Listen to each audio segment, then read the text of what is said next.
ठीक है, शुरू करते हैं class 10th chapter 3 exercise 3.1 pair of linear equations in two variables. तो लीनियर इक्वेशन क्या थी? लीनियर इक्वेशन थी कोई भी 3x + 2y जो हमने पॉलिनोमियल्स पढ़े थे उसमें लीनियर पॉलिनोमियल पढ़ा था। लीनियर पॉलिनोमियल मेनली ये था कि 2x + 3y = 5 या इस टाइप से, यानी जहां जो वेरिएबल है, वेरिएबल की जो हाईएस्ट पावर होगी वहां 1 होगी। ठीक है, वही लीनियर इक्वेशन है। सपोज 2x + 5 ये एक लीनियर पॉलिनोमियल था। ठीक है, अब इक्वेशन में क्या होगा, यहां पर एक इक्वल का साइन यूज होगा। ठीक है, x की वैल्यू या y की वैल्यू फाइंड करने के लिए, तो वही हमारी इक्वेशन हो जाएगी। ठीक है, तो ये लीनियर इक्वेशन है क्योंकि इसमें जितने भी वेरिएबल आएंगे उनकी जो हाईएस्ट पावर होगी वो 1 होगी। देखिए यहाँ पर ये 1 है, यहाँ पर भी 1 है, तो ये लीनियर इक्वेशन है। क्या ये लीनियर इक्वेशन है? अगर मैं 6 लिख दूं या अगर मैं 0 लिख दूं तो ये लीनियर इक्वेशन नहीं है, क्योंकि इसकी जो वेरिएबल की हाईएस्ट पावर यहाँ दिखाई गई है वो 2 है। क्लियर है?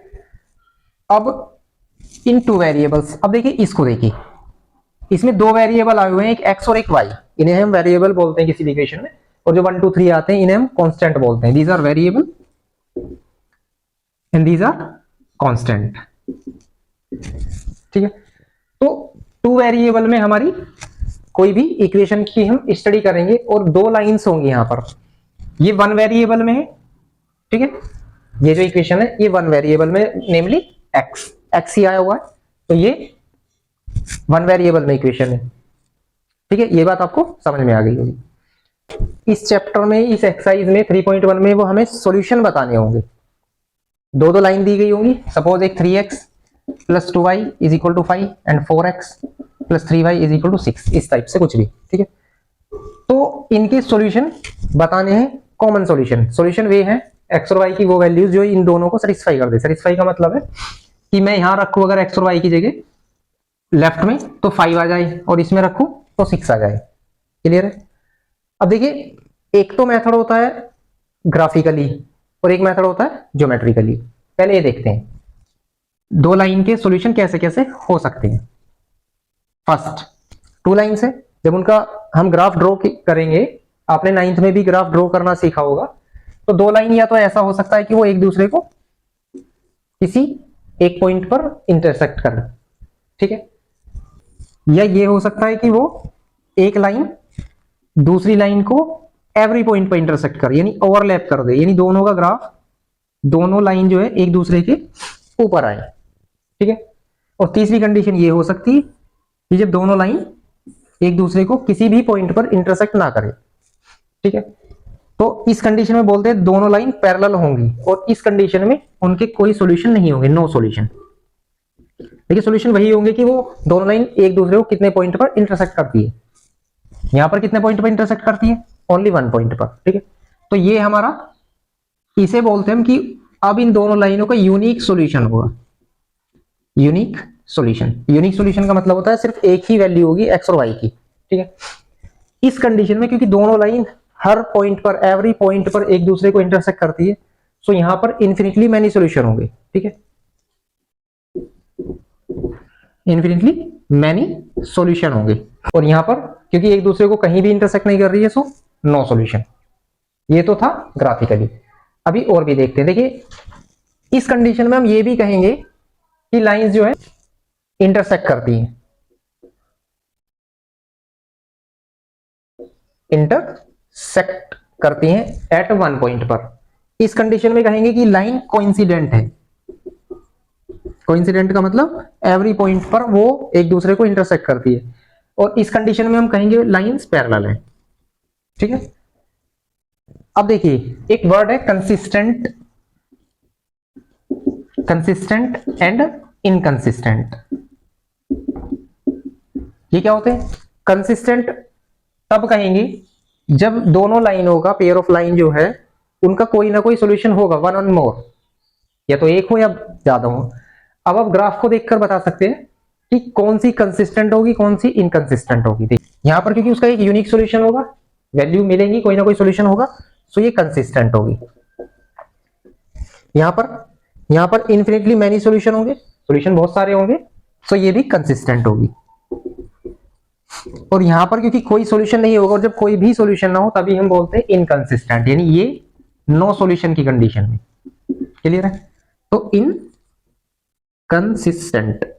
क्लियर? तो ये चीजें आपको बहुत अच्छे से ध्यान रखनी है। अब इसके बाद हम चलते हैं, ये तो था ग्राफिकली मेथड।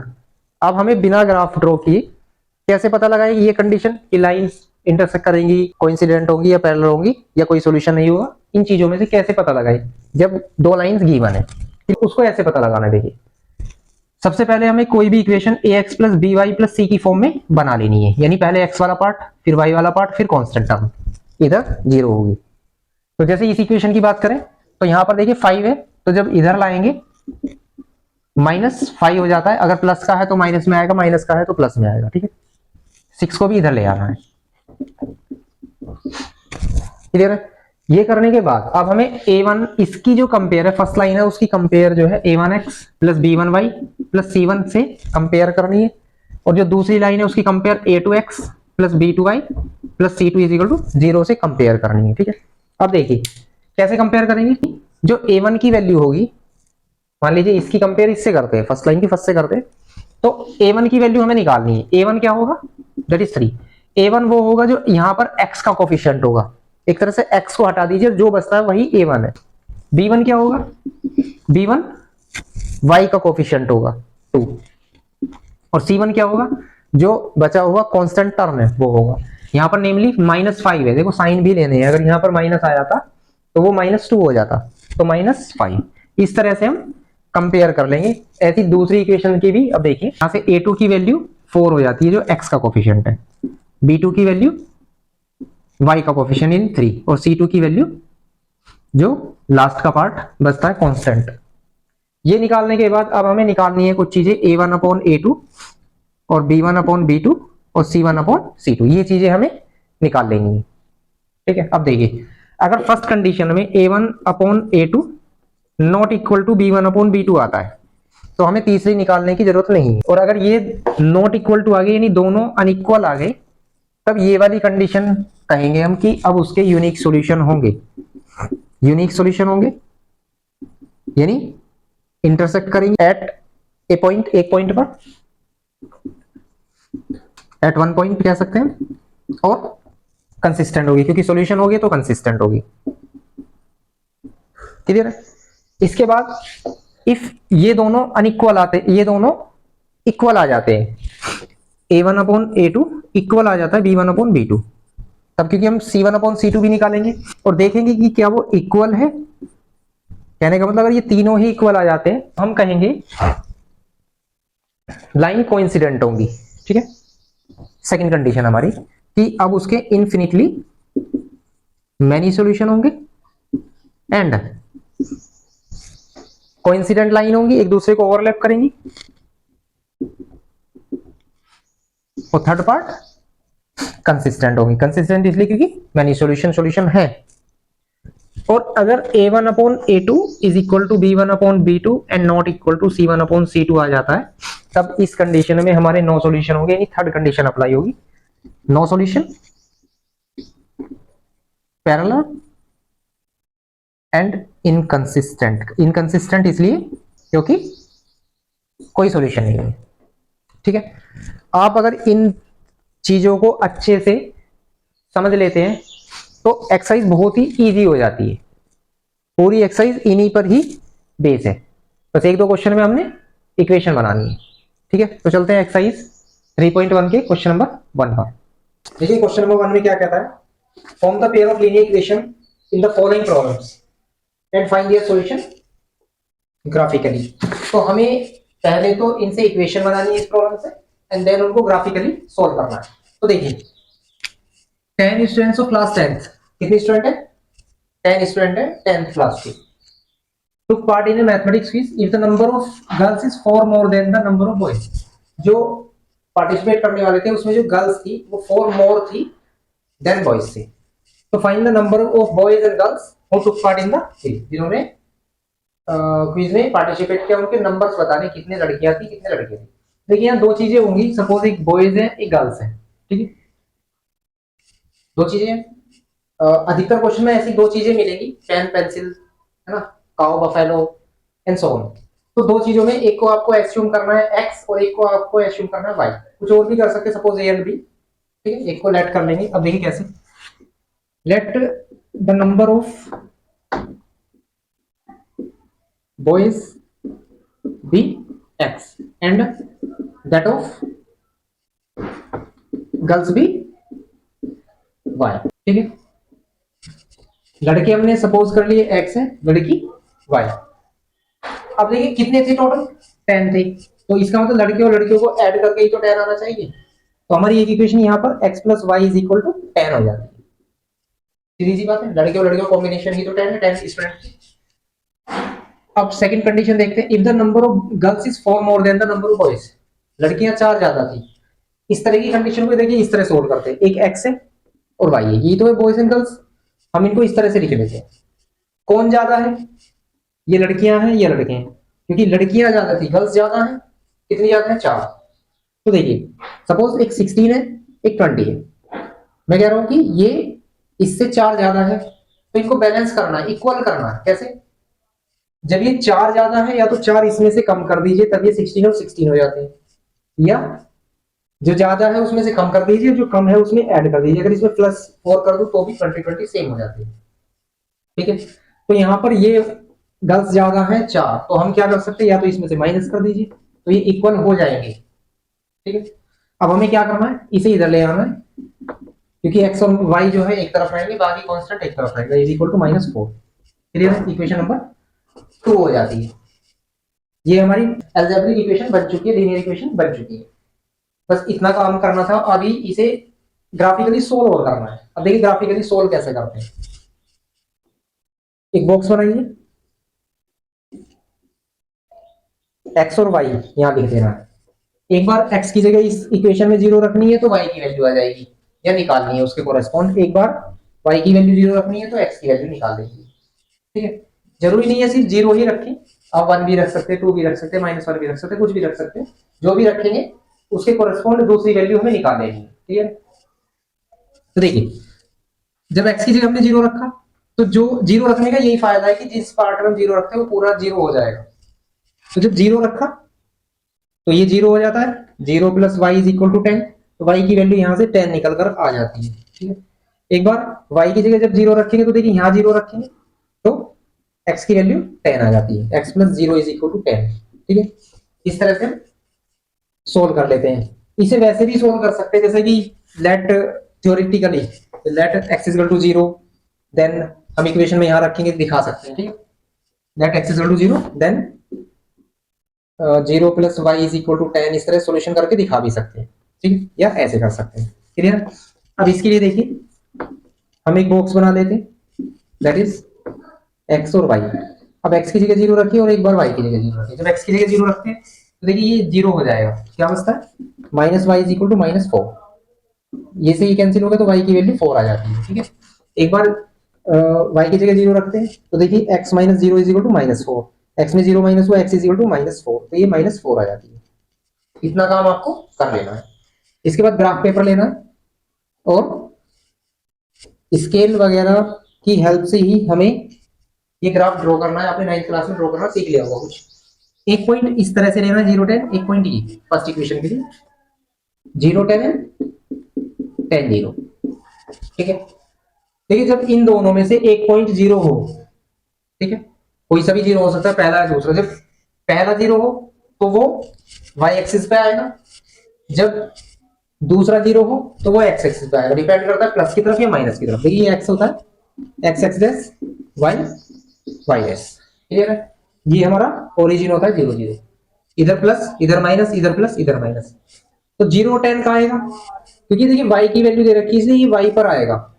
आपको एक टिक लगा लेना है स्टेप बाय स्टेप 1 2 3 4 इस टाइप से, और सपोज कीजिए यहाँ आ जाता है 0 10, क्योंकि y एक्सिस पे आएगा। देखिए ये 0 है, x एक्सिस पे देखना है इसे, y एक्सिस पे देखना है, प्लस है तो प्लस की तरफ। दूसरा पॉइंट है 10 and 0, 10 हमारा x एक्सिस पे देखना है, वो लगभग यहाँ आ गया। सपोज करना है हमें 10 and 0, क्योंकि हम ग्राफ पर नहीं बना रहे हैं अभी। इसके लिए इन दोनों पॉइंटों को ज्वाइन करते हुए एक लाइन ड्रॉ कर देनी है। इस तरह से ही हमें पहली जो हमारी इक्वेशन थी उस पे ग्राफ मिल जाता है, x + y = 10 का। अब दूसरे पॉइंट है हमारे दूसरी लाइन के 0 4 एंड -4 एंड 0। अब देखिए 0 4 कहाँ है, क्योंकि y एक्सिस पर आएगा पॉजिटिव की तरफ 10 से नीचे, 0 x पर, ये y पर, 0 4 यहाँ पर सपोज करना, तो ये 0 और 4 हो जाता है, ठीक है। और ये 0 और 4 हो जाता है, -4 एंड 0। देखिए x एक्सिस पर आएगा क्योंकि नेगेटिव की तरफ आएगा, x एक्सिस ये है, इसमें नेगेटिव, यहाँ पर -4 की डिस्टेंस देखनी है क्योंकि दूसरा पॉइंट जो है 0 है, तो -4 एंड 0। इसके लेकर इन दोनों पॉइंटों को ज्वाइन करते एक लाइन हम इस तरह से ड्रॉ कर देंगे, क्लियर है, जो इस पॉइंट से होकर जाए दोनों से।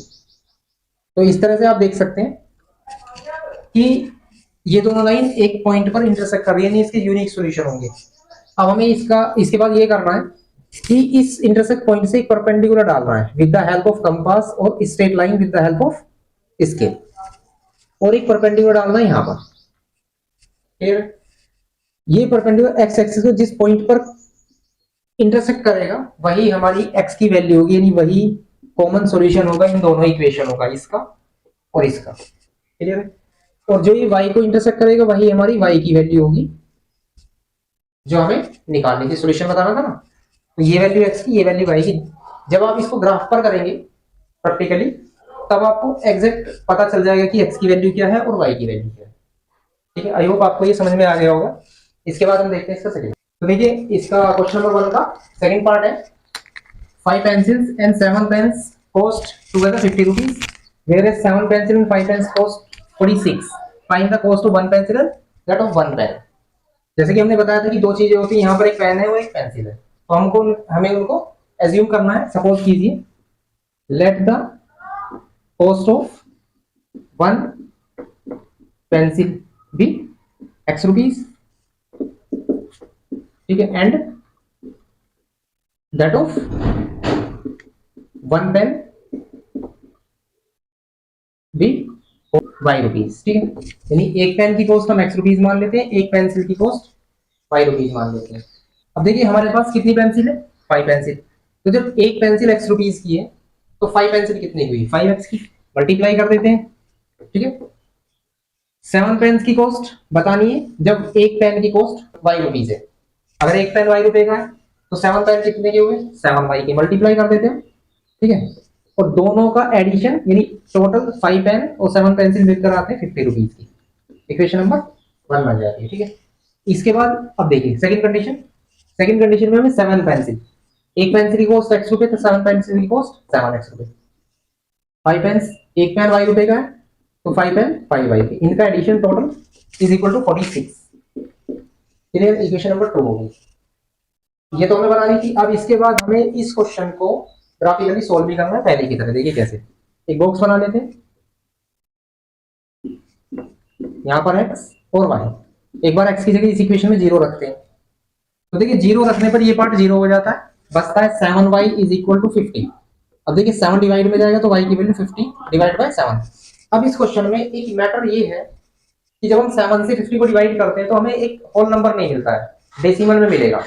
तो इस प्रॉब्लम को सोल्व करने के लिए हम क्या कर सकते हैं, यानी ग्राफिकली अगर हमें सोल्व करना है तो हम एक ऐसी वैल्यू रख लेते हैं x की जगह जो कैलकुलेट करके एक होल नंबर मिले, x की जगह या y की जगह किसी की भी जगह हम रख सकते हैं।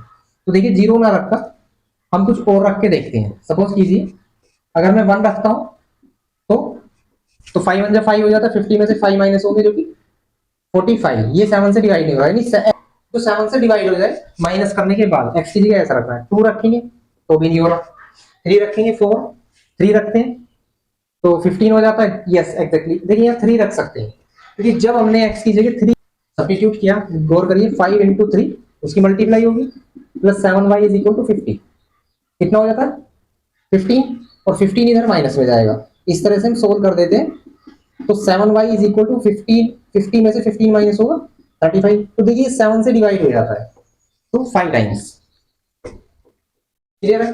ये मेथड आपको ग्राफिकली हेल्प करेगा, इजी होगा। इसी तरह से अब हम x की जगह दूसरी वैल्यू भी ले सकते हैं, ठीक है। या एक काम कर लेते हैं, हम y की जगह रख सकते हैं इसमें। देखिए y की जगह अगर मैं 0 रख देता हूं क्योंकि मुझे पता है अगर यहाँ 0 हो जाएगा तो 5 से डिवाइड हो जाएगा, नेचुरल सी बात है 10 टाइम्स। ठीक है, तो यहाँ 0 हो गया तो ये डिवाइड में जाएगा, 5 से डिवाइड हो जाएगा 10 टाइम्स 500, ये एक बेहतर होगा। ऐसे ही यहाँ पर देखिए, यहाँ पर क्या करना है, एक्स एंड वाई, अगर हम यहाँ पर कुछ ऐसी वैल्यू पुट कर सकते हैं, 0 भी रख सकते हैं, 0 बस इसलिए नहीं रखा जा रहा है क्योंकि वो पॉइंट में आएगा और डिस्टर्ब करेगा। तो 7 माइनस करेंगे, देखिए यहां पर हम 14 21 यस 3, यहां पर भी हम 3 रख सकते हैं क्योंकि जब मैं 7 की जगह देखिए 3 रखता हूं, plus 5i is equal to 46, कितना हो गया 21, 21 इधर जाएगा तो 5i 46 minus 21, 5i is equal to 5 into 25 और 5 से डिवाइड होगा 5 टाइम्स, ये हमारा आ सकता है। ठीक है, और इसके बाद हम कुछ और वैल्यूज रख कर देखेंगे। सपोज कीजिए यस, देखिए एक x की जगह हम 8 रख सकते हैं, क्योंकि जब 8 रखेंगे यहाँ पर तो 7 इंटू 8 करेंगे 56 हो जाता है, plus 5i is equal to 46, ये इधर जाएगा तो 5i is equal to 46 minus 56, 5i is equal to minus के 10, ये डिवाइड में जाएगा तो y की वैल्यू माइनस के 2 आ जाती है। इस तरह से हमें होल नंबर मिल जाएंगे, ये बात है समझ। तो इसके बाद हम इसे ग्राफिकली सॉल्व करते हैं। ग्राफ को ऐसे रिप्रेजेंट करना है, x x dash y y dash, ठीक है। 3 एंड 5 इसको प्लॉट करना है यहाँ पर। देखिए 3 एंड 5 का जो कॉम्बिनेशन है, 3 तो हमें x एक्सिस पर देखना है। सपोज कीजिए 1 2 3, 3 तो ये हो गया, 5 हमें y एक्सिस पे देखना है क्योंकि दोनों पॉजिटिव है, तो 1 2 3 4 5 रफली कर रहे हैं, तो इन दोनों को इंटरसेक्ट करने वाली लाइन ही 3 एंड 5 पॉइंट हो गए। दूसरा पॉइंट हमारा 10 एंड 0, अब जैसे हमने बताया था 10 एंड 0 कहाँ रिप्रेजेंट होगा, ये x एक्सिस पर रिप्रेजेंट होगा कहीं भी पॉजिटिव की तरफ, तो हम मान लेते हैं यहाँ 10 एंड 0। क्लियर है, इन दोनों को ज्वाइन करते हुए एक लाइन हम ड्रॉ करेंगे स्केल से इस टाइप से। ठीक है, इस तरह से ये इस लाइन का रिप्रेजेंटेशन हो जाता है। अब दूसरी बात है 3 एंड 5, इसका भी एक पॉइंट 3 एंड 5 आ रहा है, तो देखिए वही पॉइंट 3 और 5 जो यहाँ था वही इसका यूज हम कर लेंगे। एक है 8 एंड -2, 8 देखिए एक्स एक्सिस पर चल रहा है, अगर 10 यहाँ है तो 8 रफली यहाँ होगा, और -2 वाई एक्सिस पे चल रहा है नेगेटिव की तरफ, तो 1 2 यहाँ पर होगा। ठीक है, -2, तो इनकी जो इंटरसेक्ट लाइन होंगी ये रफली होगा 8 एंड -2, एक ये था एक ये है, इन दोनों को स्केल से ज्वाइन करते हुए एक लाइन ड्रॉ कर देंगे। क्लियर है, इसको आगे बढ़ाने की जरूरत होगी, बढ़ा देंगे। अब ये लाइन यहाँ पर इंटरसेक्ट कर रही है, अब जब आप यहाँ से एक परपेंडिकुलर ड्रॉ करेंगे और यहाँ से एक परपेंडिकुलर ड्रॉ करेंगे, ठीक है, तो देखिए इसका जो जिस पॉइंट पर ये यहाँ आकर मिलता है, रफली मान लीजिए 3 पर मिलता है तो x की वैल्यू 3 हो जाएगी, और ये 5 पर मिलता है तो y की वैल्यू 5 हो जाएगी, ये वाला परपेंडिकुलर y एक्सिस को जहां कट करता है। So answer of these two equations is 3 and 5, यानी common value of 3 and 5। I hope आपको ये अच्छे से समझ में आ गया होगा, ग्राफ पर बनाएंगे वो भी अच्छा से समझ में आ जाएगा। इसके बाद चलते हैं क्वेश्चन नंबर 2 पर। देखिए चलते हैं क्वेश्चन नंबर 2 पर, क्या कहता है, on comparing the ratios a1 upon a2, b1 upon b2 and c1 upon c2, find whether the following pair of linear equations intersect at a point, are parallel or coincident। यानी intersect करती है, parallel है और coincident है। जैसे कि introduction में बता दिया गया था, इक्वेशन में कैलकुलेशन करके कैसे बताया जा सकता है कि वो इंटरसेक्ट करेंगी, पैरेलल होंगी और कोइंसिडेंट होंगी। एक बार रिकॉल कर लेते हैं, if a1 upon a2 not equal to b1 upon b2, अगर ऐसा आता है देन उनकी यूनिक सॉल्यूशन होगी और वो इंटरसेक्ट करेंगी। क्लियर है, if a1 upon a2 is equal to b1 upon b2 is equal to c1 upon c2, अगर ऐसा होता है तो को इंसिडेंट होंगी। ठीक है, if a1 upon a2 is equal to b1 upon b2 not equal to c1 upon c2 आता है देन पैरेलल होंगी। ठीक है, ये 3 चीजें थी, इसमें सिर्फ यही पूछ रहा है कि इंटरसेक्ट करेंगी, कोइंसिडेंट होंगी और पैरेलल होंगी। तो देखिए कैसे करते हैं फर्स्ट क्वेश्चन को। पहली इक्वेशन की कंपेयर करनी है, a1x plus b1y plus c1, ठीक है, इज इक्वल टू 0 से, यानी on comparing from this equation to a1x plus b1y plus c1, so we can find a1 b1 and c1।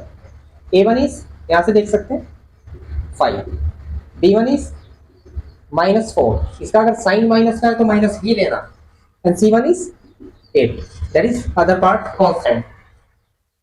जो सेकंड इक्वेशन है उसकी कंपेयर करनी है a2x plus b2y plus c2 is equal to 0 से। तो देखिए यहाँ से a2 की वैल्यू x का coefficient is 7, a2 is 7, b2 is 6 and C2 is -9 constant term. हमें क्या करना है, हमें निकालना है A1 अपॉन A2 फाइंड करना है। A1 की वैल्यू देखिए यहाँ से 5 और A2 की वैल्यू यहाँ से 7। फिर हमें B1 अपॉन B2 निकालना है। B1 is -4 and B2 is 6। इसे सोल्व भी करेंगे, 2 2 जा 4 2 3 जा 6 दैट इज -2 अपॉन 3। जैसे कि बता चुके हैं if these are not equal, दोनों ही पार्ट इक्वल नहीं आए हैं तो हम तीसरा पार्ट नहीं निकालेंगे। सो यहाँ लिख देंगे, देखिए A1 upon A2 is not equal to B1 upon B2। और अगर ऐसा आता है तो क्या होगा, जो लाइंस है पेयर वो इंटरसेक्ट करेंगे। So line pair of linear equation intersect each other at a point, ये लिख सकते हैं। ठीक है, मीन जी ये देखिए इंटरसेक्ट करती है। क्लियर है। इसके बाद हम इसका एक थर्ड पार्ट और लेते हैं, सेकंड आपको खुद करना। अगर प्रॉब्लम आती है तो कमेंट करके आप बता सकते हैं कि इसमें ये प्रॉब्लम आ रही है। अब हम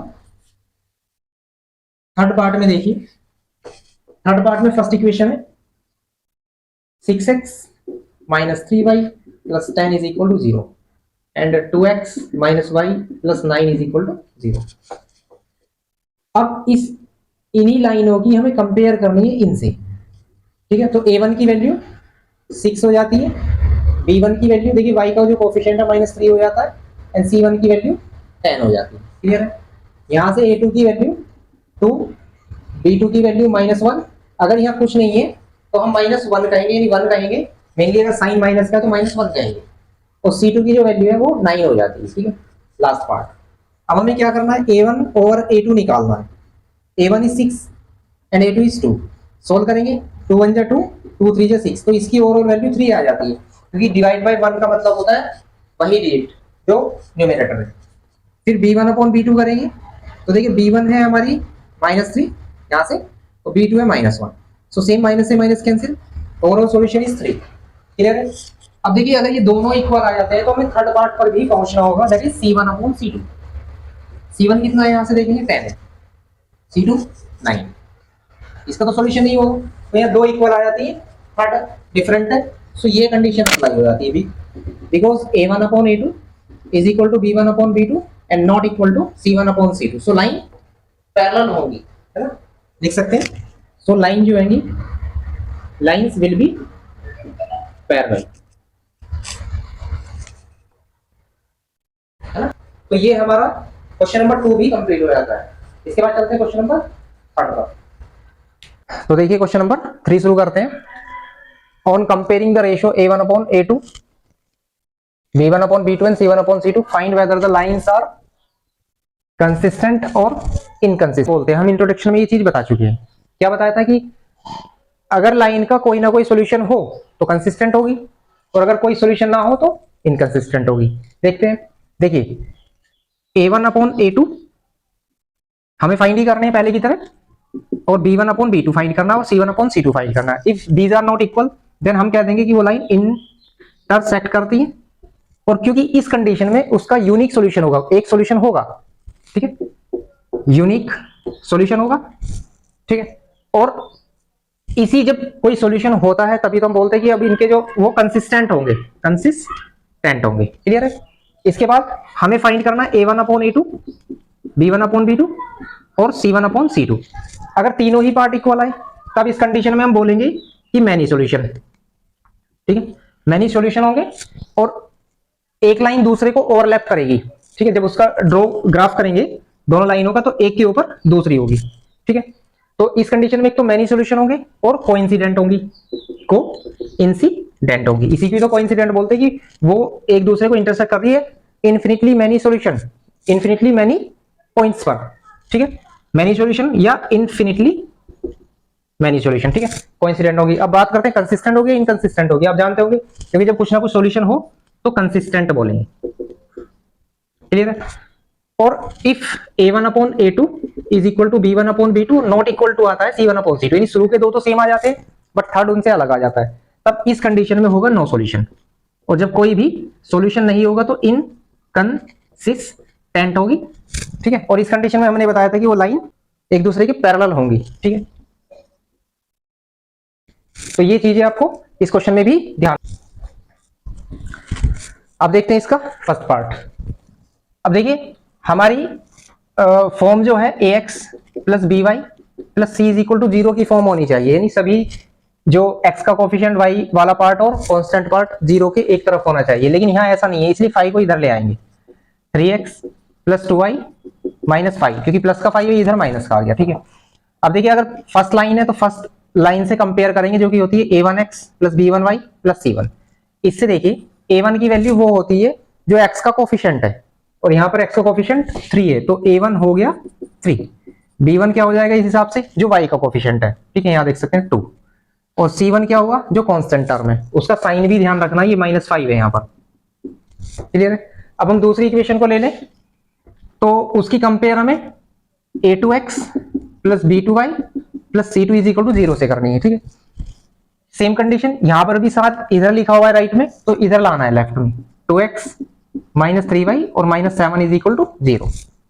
अब यहां से कंपेयर कर लेंगे हम a2 की वैल्यू क्या है, x का कोफिशिएंट यहां पर 2 है, b2 की जो वैल्यू होगी वो y का कोफिशिएंट जो कि -3 है, और c2 की वैल्यू -7 है जो कांस्टेंट टर्म है। क्लियर।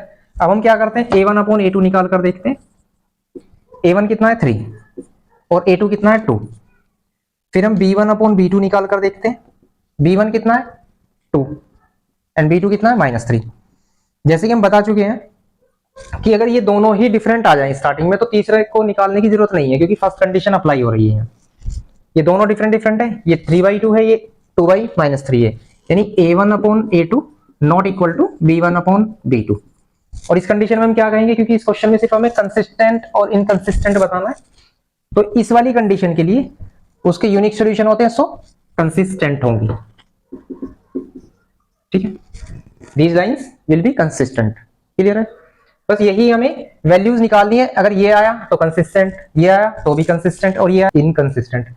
ठीक है, सेकेंड पार्ट भी आप इसी की तरह करके देख सकते हैं। हम चलते हैं थर्ड पार्ट। ठीक है, थर्ड पार्ट के लिए हम लिख लेते हैं 3/2x प्लस 5/3y, और जो 7 उधर है उसे इधर ही लाना है, -7, पॉजिटिव है तो इधर नेगेटिव आ जाएगा। दूसरी लाइन लिखते हैं 9x minus 10y minus 4 is equal to 0। Clear है। अब देखिए यहां पर भी इसकी कंपेयर करेंगे। एक तो तरीका ये है, इस इक्वेशन को अगर हम सिंपल बना ले कि जो डिनोमिनेटर आया हुआ डिफरेंट ये अपॉन में है, ये सिंपल है, तो उसके लिए हम क्या करते हैं, एक ऐसा डिजिट लेते हैं, लोअर डिजिट, जो इससे भी कैंसिल हो जाए, इससे भी कैंसिल हो जाए। ठीक है, ये भी हम कर सकते हैं, फिलहाल हम इसी मेथड से करते हैं। देखिए a1 की वैल्यू क्या होगी 3/2 है ना, x का कोफिशिएंट जो होगा। b1 की वैल्यू क्या होगी 5/3 जो y का कोफिशिएंट होगा, यहां से देख सकते हैं, और c1 की वैल्यू -7। क्लियर है। इसी तरह से यहां देखते हैं a2 जो होगा x का कोफिशिएंट 9, b2 y का कोफिशिएंट 10 -10, और c2 -4 जो कांस्टेंट टर्म है। फिर वही इन तीनों को निकालना है, a1 अपॉन a2 निकालिए, a1 अपॉन a2, a1 देखिए कितना है 3/2, और उसको डिवाइड करना है a2 से, a2 है 9। ठीक है, अब देखिए इसमें अधिकतर लोग बहुत कंफ्यूज होते हैं कि ये यहां जाएगा या यहां जाएगा, यानी इसकी मल्टीप्लाई किस में होगी। तो इसका एक मेथड हम आपको बता दें। तो मान लीजिए जो a1 है वो तो है 3/2, उसका अपॉन दोनों दे रखे हैं, न्यूमरेटर डिनोमिनेटर। नीचे वाले का सिर्फ एक नंबर दे रखा है जिसे हम बोलते हैं न्यूमरेटर। भाई 9 है तो 9 को 9/1 फॉर्म में लिखेंगे ना, p/q की फॉर्म में, तो इसे हम 1 लिख सकते हैं। जब फोर्थ पार्ट हो जाते हैं तो एक्सट्रीम टर्म्स की मल्टीप्लाई होती है और इंटरनल टर्म की मल्टीप्लाई होती है। क्लियर है। तो इस हिसाब से आप यहां ये गैस कीजिए, a1 होता 3 एंड b1 होता 2/3, a2 होता 2/3। तो हम क्या करते हैं, a1 डिवाइड बाय a2 करते हैं। अब देखिए a1 है 3 और डिवाइड बाय करेंगे a2 2/3। यहां पर क्या है, यहां पर a2 जो है वो पूरा दिया हुआ है न्यूमरेटर बाय डिनोमिनेटर p/q की फॉर्म में, लेकिन a1 जो है वो 3 दिया हुआ है, इसका मतलब उसके नीचे डिनोमिनेटर 1 होगा, है ना। तो इसी हिसाब से ये यहां जाएगा, ये यहां जाएगा मल्टीप्लाई, लास्ट वाले टर्म की फर्स्ट में मल्टीप्लाई होगी और बीच वालों की आपस में मल्टीप्लाई होगी। ठीक है, तो 3/2/3, यानी ये पहचान लेंगे, अगर ऊपर का टर्म इनकम्प्लीट है तो इसकी ऊपर मल्टीप्लाई हो जाएगी, अगर नीचे का टर्म इनकम्प्लीट है जैसे कि यहां था तो इसकी इसमें मल्टीप्लाई हो जाएगी। क्लियर है। ठीक है, तो अब हम आगे बढ़ते हैं। तो देखिए इसकी इसमें मल्टीप्लाई होगी, 3/18 होगा, और 3 1 जा 3, 3 6 जा 18, तो 1/6 आ जाता है। फिर हम निकालेंगे b1/b2। b1 कितना है 5/3 डिवाइड बाय b2 कितना है -10। इसकी फिर यहां मल्टीप्लाई हो जाती है क्योंकि ये इनकम्प्लीट है, तो 5/-30, 3 10 जा 30, 5 और 6 यानी माइनस के, क्योंकि ये माइनस का भी है इसलिए माइनस। अब देखिए क्योंकि a1/a2 आया 1/6, b1/b2 आया -1/6, सो ये भी दोनों इक्वल नहीं है, a1/a2 not equal to b1/b2। सो हम क्या कह देंगे, लाइंस आर, फर्स्ट कंडीशन ये अप्लाई होगी इसमें, सो लाइंस आर कंसिस्टेंट। ठीक है, अगर हम सेकंड पार्ट को लें तो देखिए यहां हम a1 ये होगा, a2 ये होगा। अगर a1/a2 करेंगे तो 2/4 आएगा, दैट इज 1/2। ठीक है, b1/b2 करेंगे तो -3/-6 आएगा, है ना, -3/-6, तो 1/2 ही आ जाएगा, क्योंकि 3 1 जा 3, 3 2 जा 6। और क्योंकि यहाँ दोनों इक्वल आ गए, तब हमें थर्ड पार्ट भी निकालना होगा, c1/c2। अब देखिए c1 को इधर लाना पड़ेगा हमें, -8 होगा वो, जब इधर लाएंगे स्टैंडर्ड फॉर्म में लिखेंगे, और c2 जो होगा -9 होगा, माइनस से माइनस। अब यहाँ आप देख सकते हैं कि दो तो इक्वल आ गए, तीसरा उसके इक्वल नहीं है, यानी a1/a2 इज इक्वल टू तो b1/b2 है, but not equal to c1/c2।